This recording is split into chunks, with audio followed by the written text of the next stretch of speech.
Hello and welcome to Thought for January the 29th.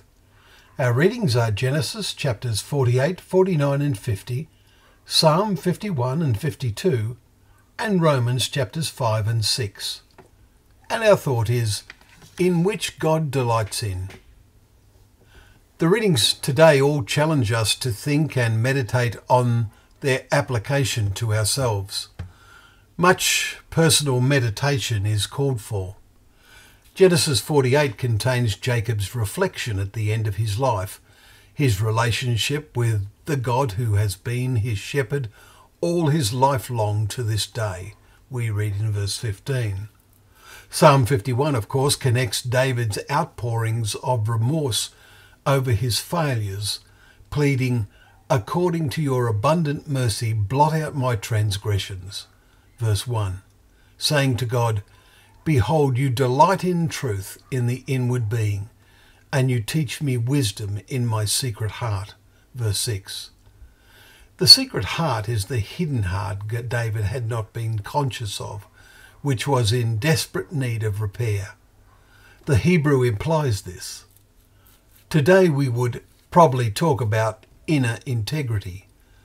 The central point is that we fail to truly sense how God sees how we think, as well as hearing what we say. This is the point Paul has been making in writing to the Romans. If you are sure that you yourselves are a guide to the blind, a light to those who are in darkness, you then who teach others, do you not teach yourselves? While you preach against stealing, do you steal? Chapter 2, verses 19 and 21. The Jews lacked wisdom in their inward being. Their knowledge of God was in the head, not in the heart. The Jews, writes Paul, were entrusted with the oracles of God, we read in chapter 3, verse 2. Many, especially their leaders, were proud of this. But Paul asks, are we Jews any better off? No, not at all, he answers.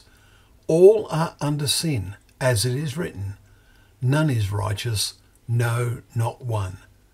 Not one understands. No one seeks for God. There is no fear or awe of God before their eyes, we read, verses 9, 10 and verse 18. Paul is quoting from David's Psalms, Psalm 14 and Psalm 36, and how appropriate that is. It is essential that we train our hearts into ways of thinking in which God delights in. And we can only do that if we are totally conscious of his all-seeing eye. This is the pivot on which living by faith revolves. Well, thank you once again for joining us for Thought for the Day, where together we can open up the pages of God's Word, remembering that that Word is a lamp to our feet and a light to our path.